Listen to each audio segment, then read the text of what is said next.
Hi guys, welcome back to the channel. FPL Consult here, and in today's video I'm going to share with you guys my Gameweek 3 team selection. If you guys enjoyed today's video, please do drop a like, please do subscribe as well, and let's get on with the video. So for Gameweek 3, this is how I'm likely setting up. I haven't used my one free transfer yet, and there is a Cole Palmer yellow flag in my team. We'll speak about him as we go along, but in goal I have Robert Sanchez, still my keeper. I have no worries with him. Chelsea's defensive numbers are still very good as it stands. So Fulham at home for Sanchez. In defense, I have Porro, Van der Ven, as well as Murillo. Great fixtures for all of them. I think double Spurs defense does look quite good for the next few game weeks, especially looking at how they've been defending in the first two. So Porro and Van der Ven as a defensive double up, I'm happy enough with it. But this week they play Bournemouth, who are pretty good in terms of their form for the first few game weeks as well, so maybe slightly trickier, but I'll speak about a certain Semenyo that could be coming into my team despite having double Spurs defense in my starting lineup. And then there's Murillo against West Ham at home. That's a great fixture for him. Hopefully he gets a clean sheet there. In midfield, it's Ismail Assar. He has a great track record against Aston Villa, so hopefully he continues that form. Mo Salah against Arsenal, so he's not going to be my captain.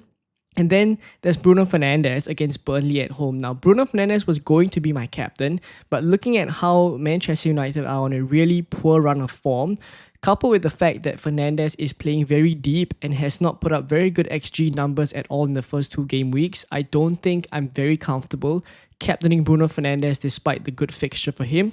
So for now, the captaincy armband is on João Pedro, and we'll speak about him later on. Then there's Tijani Reinders against Brighton. He did not play in that box-crashing midfield role against Tottenham, so that was a little bit of a bummer. Hopefully moving forward against Brighton especially, who just lost 2-0 to Everton, he will be given a bit more license to roam, in which case then he would be able to pick up those returns we saw him get against Wolves. And then now there's Cole Palmer. So Cole Palmer has a bit of a groin injury. He missed out the West Ham game. And basically now against Fulham, the scan results have come out on Tuesday, and basically it is not as bad as they feared, but it does not mean that he will be back in time for Fulham. It seems as if they will be cautious with him based off of what we're reading in terms of the news, and it seems like Fulham would come too early for him, in which case my one free transfer is very likely going to be used on Cole Palmer. There's a few variations of moves I could go for, so I'll cover that in the next section. And then up front, it's Ollie Watkins against Crystal Palace. I really need him to start delivering. The fixtures are very good for him, so I don't feel the need to sell him. But at 9 million, he needs to start justifying his price tag. And Aston Villa also have not started the season very well. So I'm happy not to have gone for double Aston Villa, but even having Ollie Watkins at 9 million here is starting to eat away a bit in terms of my funds and no returns. So beside Ollie Watkins is João Pedro as my captain.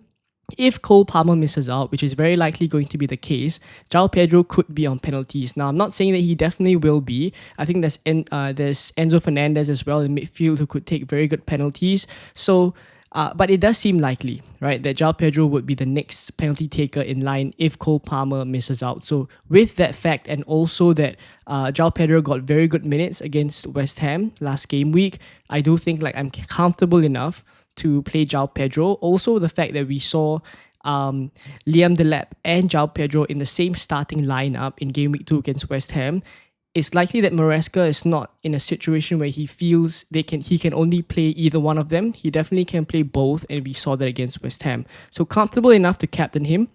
And on the bench is Dubravka, Anderson, Mark Guiu, and Estef. All of them don't have great fixtures, so they're just bench fodders for me. So let's now take a look at the transfer tinkering tool and see how I can use my one free transfer on Cole Palmer. So this is my team on the FPL.team transfer planner, exactly as shown in the graphic just now. And let me talk through a couple of transfer variations that I've been considering ever since the Cole Palmer injury news came out and I started tinkering. So one of the first few transfer combinations that I really liked at the start of my tinkering when Cole Palmer got injured was to actually take him out and go for Elliot Anderson.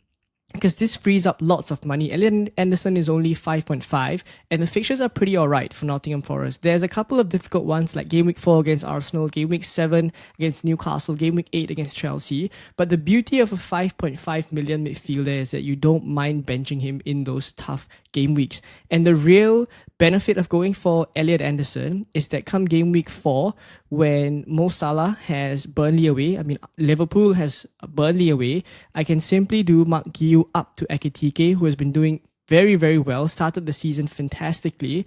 And this is their start, right, of Burnley, Everton, and Crystal Palace in their next 3. So I can very well sub him in, and this is the week that you see Anderson has Arsenal. I take him out, bench him, and I go with a formation like this, a 3-4-3, at least for the next few game weeks when Liverpool have good fixtures. So I really liked this combination of moves at the start, but then I realized that would mean I have to keep Bruno Fernandes for quite a period of time, right? Because Man City here in Game Week 4, it's not ideal, but I would have used my transfer on Ekitike already, and then I would just pretty much play Bruno Fernandes and hope for the best against Man City. Come Game Week 5 then, he will have Chelsea. But you see, this is the week where after Chelsea is Brentford and Sunderland. Maybe I don't really need to sell Bruno Fernandes anymore, right? And the truth is that I think in general, Bruno Fernandes as an FPL option is very, very much diminished now simply because of the role that he plays and how he's taking very, very few shots. I do feel like Mbeumo, Cunha are much better assets from Manchester United than Bruno Fernandes, despite him being on penalties. And we just saw him miss in Game Week 2 against Fulham. So with this being the case, right, I'm going to reverse all the moves. I'm going to go back to Game Week 4. I'm going to put Mark Guiu back, reverse all my transfers, and come back to Game Week 3 here. I'll even put Cole Palmer back, right? So another variation of moves I could go for is one of those mid-priced midfielders, and actually that is where I'm leaning towards at the moment.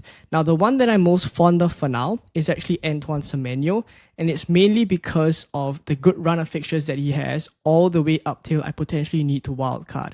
So I'm probably going to wildcard sometime in Game Week 8. With that being said, Spurs away, Brighton and Newcastle both at home, and then Leeds away for Semenyo, and also in Game Week 7, Fulham at home, and then come Game Week 8, I simply wildcard. So the fixtures are very good. I do feel like there is an alternative here. Instead of going for Semenyo, I could go for either one of Kudus or Johnson. I'll put Johnson in here for the time being because I'm a little bit more fond of Johnson's goal threat, even though I do realize as well that for Johnson, he is a little bit more of minutes risk as compared to Kudus, right? But I do feel like these are good options I could go for, the Tottenham boys or Semenyo. And again, right, you see in Game Week 8 here, I intend to wildcard. This is pretty much the start of a trickier run for Tottenham. So overall, it just bodes very well for my plans. And also, the main benefit of going for these mid-price midfielders that I'm considering is that come Game Week 4, I'll put Johnson back. I can sell Bruno Fernandes, and I can get in my Liverpool player in Cody Gakpo, right? So I will still have double Liverpool. It's just that I won't have Ekitike, but I'll have Burnley away for Gakpo, and that helps me to cover that Liverpool attack still. And I think overall, going for this kind of a combination of moves just looks much better in terms of my overall expected points and also my team structure. I keep it as a 3-5-2, and then looking ahead in the next few game weeks now, so game week 4, I bring Gakpo in. I would have already had someone like Johnson, for example. Game week 5, this is when I can roll the transfer. I'm not pressed to make any transfers this game week. Game week 6, this is when a lot of people will be free hitting. And it's mainly because Burnley at home for Man City. This is when, potentially, one of the moves I'm eyeing up for game week 6 is actually to sell Mo Salah for Cunha, actually. And I will explain this in a bit. Cunha has Brentford away. It's mainly to upgrade Mark Guiu up to Haaland. And this is when I can bench Sa against Liverpool. And then I'll go to a 3-4-3 only for 2 game weeks. Game week 6 and game week 7. So Cunha comes in here, Brentford away. And then Haaland here, Burnley at home. Game week 7, you see this is when Cunha has Sunderland. So that's why I chose to go for him. Haaland will have Brentford away. This week is when João Pedro has Liverpool. I take him out. I go for Gyökeres here, West Ham at home. I captain Gyökeres. Overall, the team still looks very strong in terms of fixtures.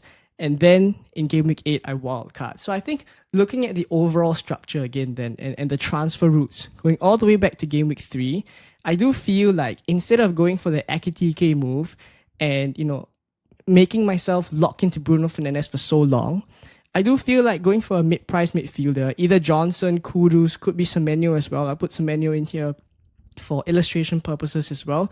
But basically, I get to lose Bruno Fernandes in game week 4 onwards, and I feel like that's the real benefit as well. So I do like this route of transfers, and we'll see what happens as I get closer to the game week 3 deadline. But for now, that is the plan. Let me know what you guys think of my transfer routes, what I'm thinking about, and also if you guys have thought of players that I've missed out as well, drop it in the comments down below. If not, I hope you guys enjoyed today's video. If you did, please do drop a like. Please do subscribe as well. And I will catch you guys in the Game Week 3 deadline stream, 3 hours before the deadline as always. Bye-bye.